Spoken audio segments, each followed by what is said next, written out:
Hey, first graders, happy Friday. We are going to go through another fairy tale together today. I want to remind you of some of the elements that are showing up in fairy tales that we're reading.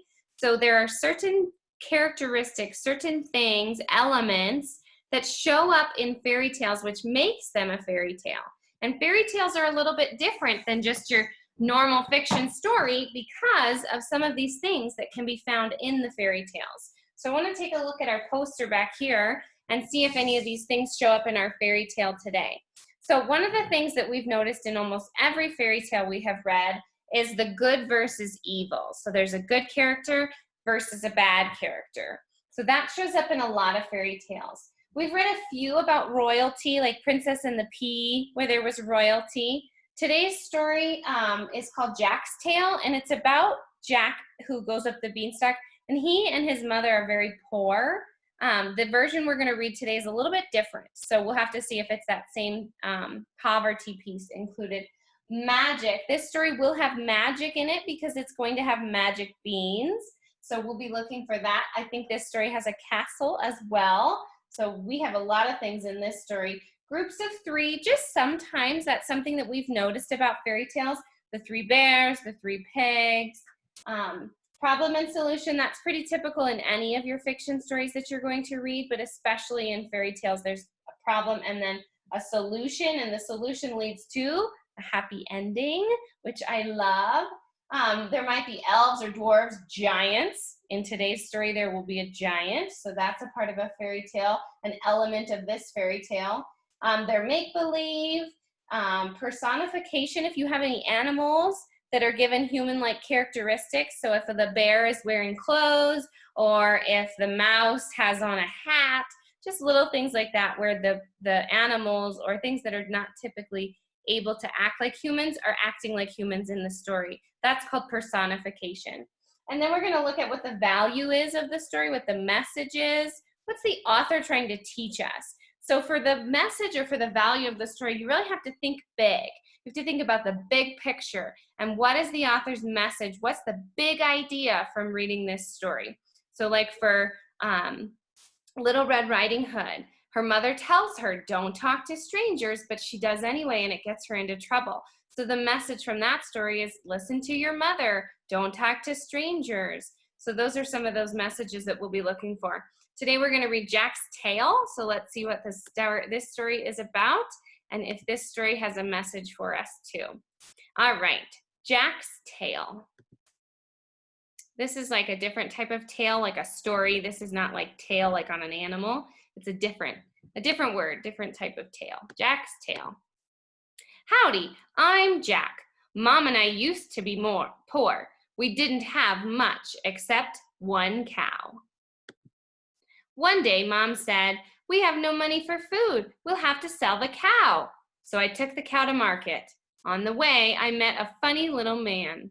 If you give me your cow, said the man, I'll give you 5 magic beans. What do they do? I asked. Wait and see, said the man.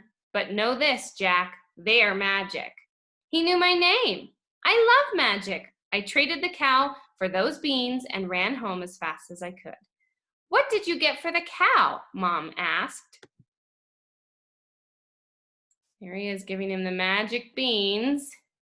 There's one of your elements of a fairy tale right here, magic beans. And maybe a wizard. He kind of looks like he could be a wizard. That might be an element too. Proudly, I showed her 4 of the magic beans.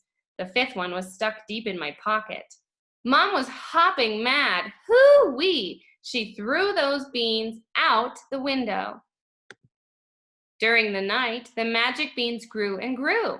When I woke that next day, I saw a beanstalk that reached into the clouds. I climbed it, up and up. At the top, I found a castle. There's another element right there, a castle. Sure, I went inside. I wanted to look around, but the floor began to shake and rumble. I hid in a cupboard. Nearby, a voice roared, Fee, fi, fo, fum, I smell the blood of an Englishman. Be he alive or be he dead, I'll grind his bones to make my bread. I peeked around the cupboard door. I saw a goose and a giant. The giant sat down and ate a huge meal of donuts. He fed one to the goose Then the giant fell asleep. While he slept, that goose laid a perfect golden egg. Then another.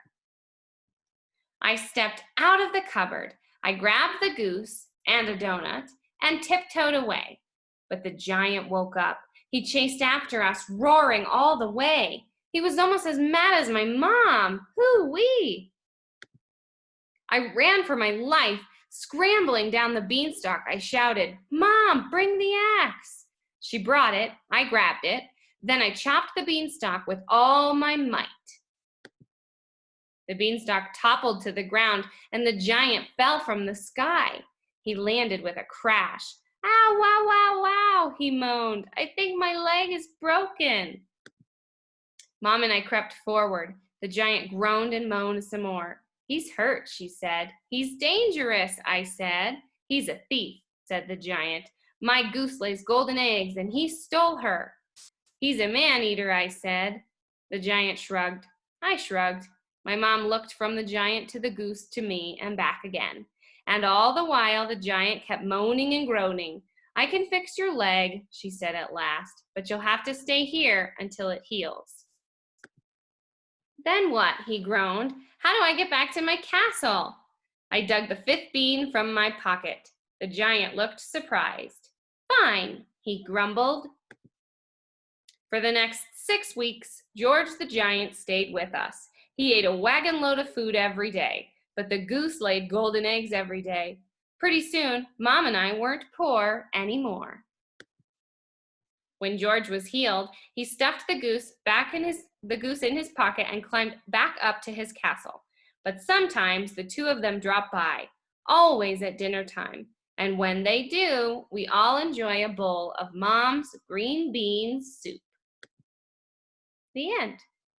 This story had a little bit of a different ending than the normal Jack and the Beanstalk. So in the story the original story of Jack and the Beanstalk, when the beanstalk falls like this, you don't really hear what happens to the giant after that. And so this story kind of added on to the story by creating a different ending and talked a little bit more about what happened to the giant after the beanstalk fell down.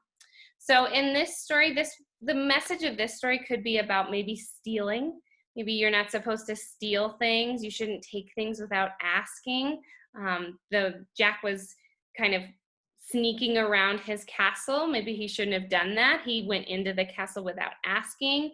Maybe our message could be that you should ask permission before you do things.